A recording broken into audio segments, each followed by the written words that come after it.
Welcome back once again to the coverage of the Remote Duo TCG Invitational. We have already seen a lot of matches today, but we have plenty more to come as we need to figure out all of the top 8 matches for tomorrow, and we need to complete the rest of our top 16. We already know the left bracket in its entirety, and we need to find out who the opponent against Mattia will be tomorrow.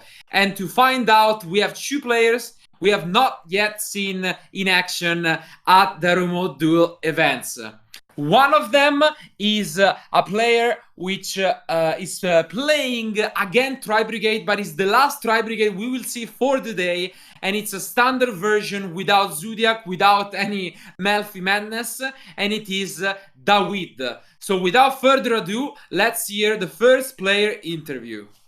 I've been playing Yu-Gi-Oh! Since the last 5 years, mostly casually. I've started playing competitively a few months ago. My favorite Yu-Gi-Oh! Character is Jaden Yuki. I think that's the most human main character of all of them, but maybe I'm just biased because that was the show that was airing while I was a child. I'm not very excited for Master Duels. I don't intend to play on simulators. I rather play with something physical. I've had the most fun playing Altergeist. It's a very interactive deck, and I like all sorts of interactive decks. This one just happened to be my favorite so far. If I could create any card, it would be Infinite Impermanence, number 2. I think the game just really needs more playable hand traps so that going first is less of a deciding factor of who wins. Nice words from the first of our 2 players now for the next match. But now we gotta hear it from the man himself. Wow. Owen Wilson, he's called like that. Apparently, he changed his career as he was not as successful. But let's hear it from him and let's bring up his interview. So I've been playing Yu-Gi-Oh! For about probably like 12 years now. I started when I was probably quite young. My brother got me into it when I was in like primary school, about year 2. I played quite casually, played with like structure decks. Probably about the past like 5 years I've started playing competitively, so about zoo format. Probably when I got back into the game like properly, and obviously been playing a lot more recently, especially with, like COVID recently as well. Favorite anime character, I'm not too sure really. I don't really watch much of it, but I did like the original like GX. So probably like Jaden with like the Element of Heroes. Definitely really good part of my childhood. Yeah, I'm really excited for Master Duel. It's amazing that we're getting an official simulator now. Just like the other card games, it'll be really good to play on that. The animations look amazing. It'll be really good to obviously get a Worlds invite from that as well, which would be insane. Card theme I've had the most fun playing with. Definitely Altergeist. I've played that deck like a lot recently. Since it came out, I've always had fun playing that deck. And it's also I've had really good success with it as well. So let me and my teammates, we play that deck a lot, test that, so it's a really fun deck to play with. Yeah, if I could create any card, I think I'd probably make like a card that they've got in the OCG right now. It's Altergeist card where you can link with from hand. So if you summon a card, you can link with it, and then have the effect where in grave you can add yourself back to hand to try and chain block stuff as well. Great stuff from him too, and unfortunately it wasn't the one we were expecting, but we'll settle with it anyway, and we'll wish good luck to both of them. But himself, he is playing instead the first Altergeist we will see for the entire day. We mentioned how a lot of players decided to play their own combo decks. This time around, the opposite thing goes, an heavy trap deck with a lot of solemn traps in the main deck. Honestly, I'm a fan. I like those kind of decks. So let's see the first match, and let's see who will advance to the top 8 and will be the opponent against Mattia. So if our players are ready, let's go to the table.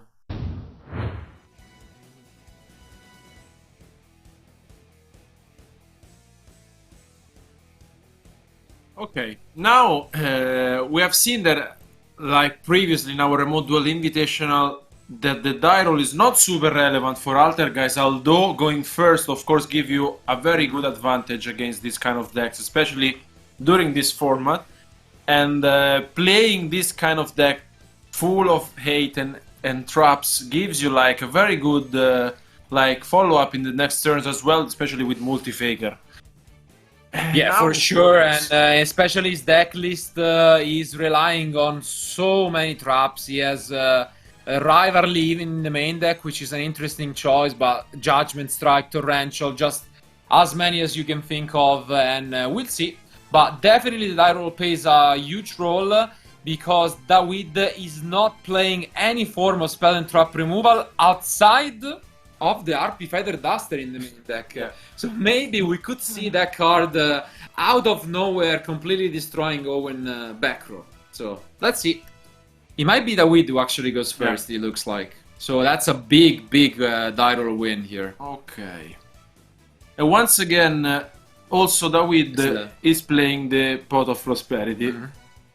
Yeah, definitely an unusual choice, I would say. It makes a lot of sense in the deck from Adele, since he has so many one-offs. In a pure Tri-Brigade deck, I gotta say that's one of the first times that I see this. And I'm not the biggest fan of Prosperity instead of Desires. But let's see if it will work for him. And okay, it reveals a bunch of Anthrops actually, and Monster Reborn. Interesting card, but here again, if you don't know what you're playing against, maybe you pick up a Veiler because you think that's really good, and it's actually pretty underwhelming. And this happens. He gets the Gamma. Wow, interesting choice. Maybe just afraid that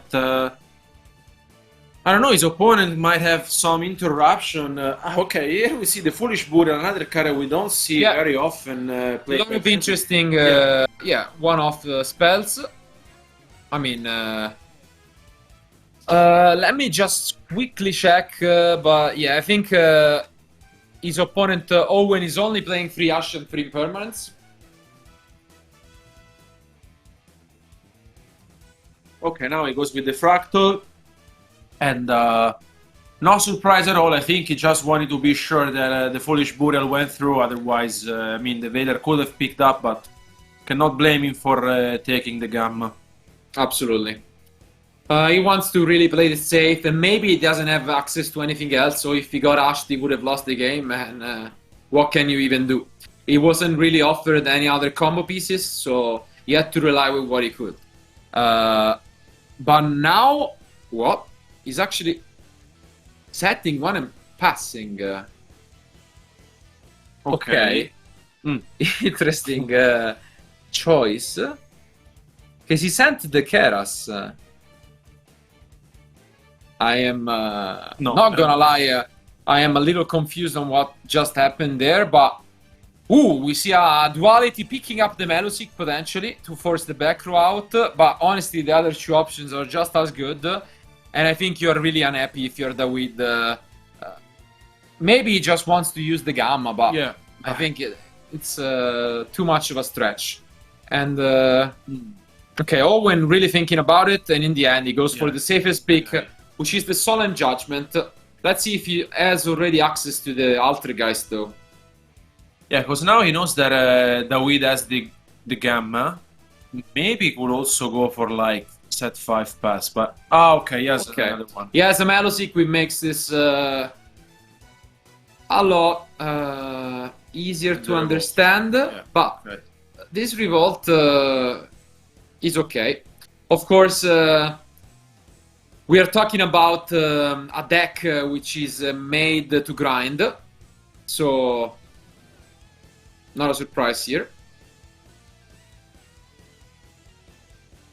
This specific matchup is one where you usually play it a lot different than like a mirror match or a combo deck.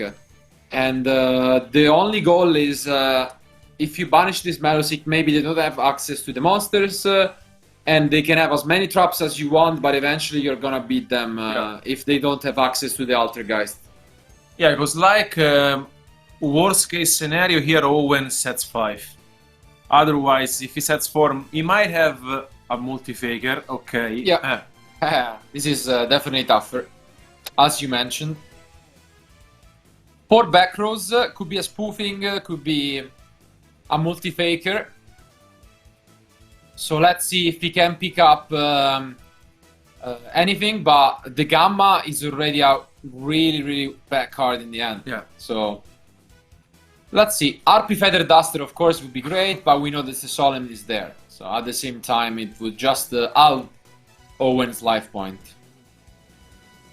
Of course, it's not easy for Dawid because with so many traps, he knows what he's playing against now. Okay. The start things off really slowly. So he goes for the kit.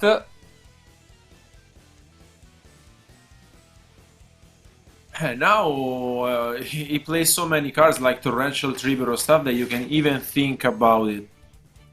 But what do you do? Like here, you just continue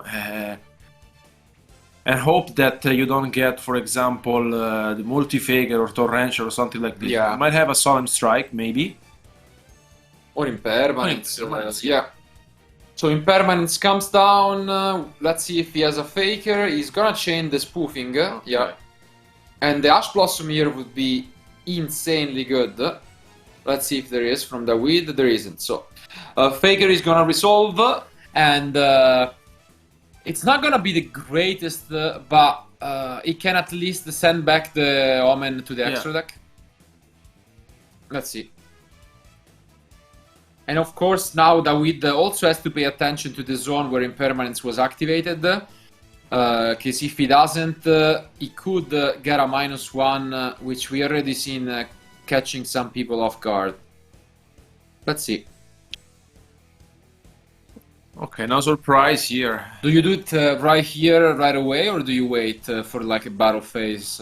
What do you think? I think he can wait. He has the Solemn Judgment. Like, he could bounce back the Omen now, but I think he might wait.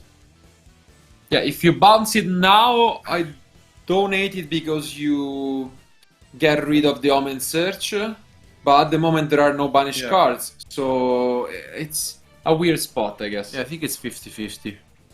Because there are actually... No, I think there are some banished on the other side. Okay, because he negated with the Impermanence, so yeah. you still get the Search, that's why I think it's worth it to go for the Silk. Ooh, and he actually threw the Feather Duster, wow. He had it. Wow. So great ad there by Owen with the Solemn. Otherwise, he would have been completely blown out, and still this hurts a lot. Because there were not many cards that he would have forced out this Solemn. The game would have been over. Yeah. But now I'm not a fan of this, again. Because what this does is that you get 2 searches. One with the kit and one with the Omen. And then you can ask your opponent a question. If they bounce back the longbow, you have the Keras. If they don't, you have the longbow. So it's that's why I didn't hate bouncing back the Omen right away. And here is exactly what's happening here. You get the Keras and then you get another search. And this is a strange spot. Because what do you do? So I don't know. I think maybe Owen might have took this a little for granted, but let's see. The last face down is the obviously turning point for this game, if he still has a chance. And as you can see here, he's forced now to use the Silk no matter what, and he lost a +1 by doing this. So now he gets the Keras down, which he couldn't have done. So small details, but not that small in the long run. So, and here, yeah, as predicted, I think Owen really needs to have a response. Otherwise, his play didn't make much sense. Yeah. Let's see. Maybe he has another Impermanence as a Solemn Strike, because otherwise, the Dawid could also seal the game. Yeah, absolutely. So let's see.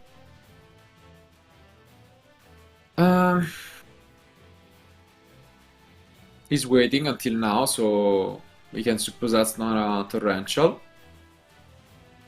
And let's see. It's a Rivalry, okay. Interesting choice.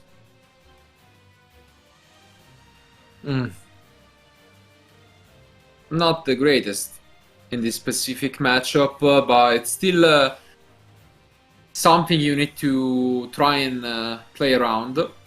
And for now, Owen will try to stay in this game. So it looked like Dawid was entering the battle phase, which means that if he doesn't have anything else, at the worst, Owen can just use the spoofing to get either a Marionette or a Melusik next turn. Yeah, I mean, the rivalry is okay. Nothing super special now. At least it prevents Dawid from closing the game. Here during mine phase 2, I believe that you could also consider not to move forward. Yeah, let's see. It's a weird spot. Of course, we're used to having grind games when an Altergeist is there, but I don't know. I still think Dawid was given, too many options this game. I think Owen had a much better play, especially knowing about the rivalry. Because if you know the rivalry and you bounce back the Omen, then to get another Keras, they're forced to go into Almirage.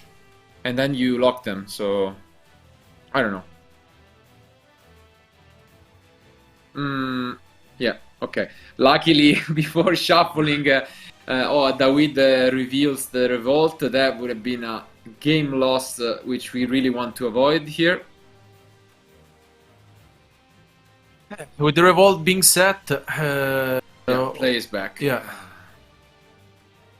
So let's quickly take a look. Top deck comes from Owen. We know the Faker, and that's it.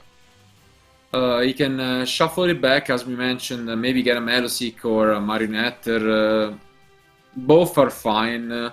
They serve different purposes, I guess.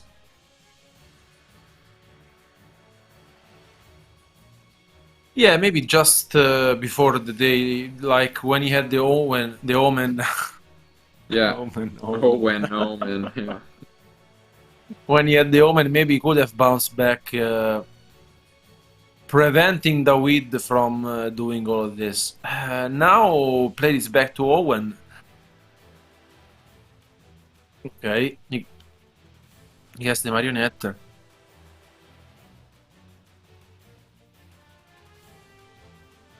Not super easy for Owen in this spot because like he needs to deal with the revolt and of course like Dawid I think it's happy with this, especially because like he pay half of his life points with the Solemn Judgment, so he really needs to be careful. Yeah, it's a tough spot, especially because with the revolt now the rivalry is putting in some work as Omen is a winged beast and you can't really access it at the moment. Let's say that the rivalry is just, saving Owen at the moment, hoping for the best. Of course, Dawid is taking some time. Now, I think he will just pass, most likely. Yeah, it turned back into a real grind game, as we mentioned. Rivalry is used in a very unique way in this matchup, I would say. Usually, it completely shuts down the deck. In this specific matchup, it makes it so that your opponent cannot access Omen as easily.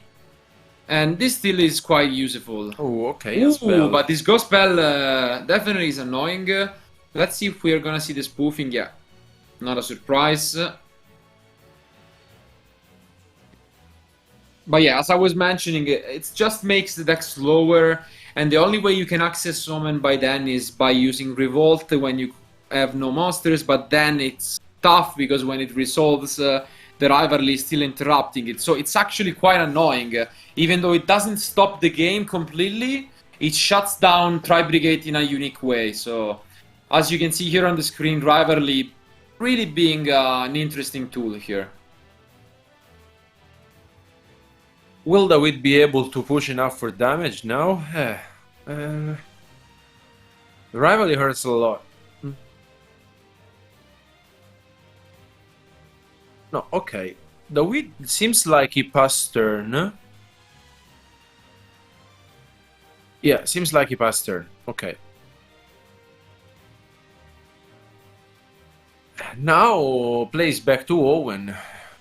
We know that he has the 2 cards in hand. We know the third one is just fresh, so maybe he can find a way to deal with this, but if he gets rid of the longbow, then the revolt is there. Spoofing has been activated here. Maybe we'll search for, yeah, another marionette.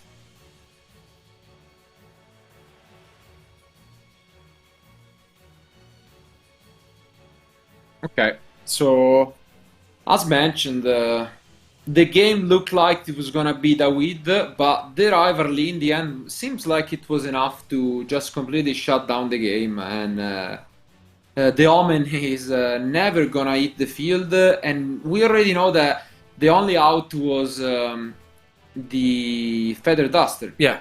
So unless he draws very quickly, and now it might be too late already, the impermanence to set in the same zone, I think Owen might actually get back into this game. So, especially in a matchup like this, I think you need to consider that time is a big deal. Yeah. So I can understand that in this situation you don't really want to scoop and go into game 2, but you need to figure out if you can really win this match or this game or not. Absolutely, because Owen is happy to even just win game 1 and play 50 minutes game 1. So it's a weird matchup, and I think Dawid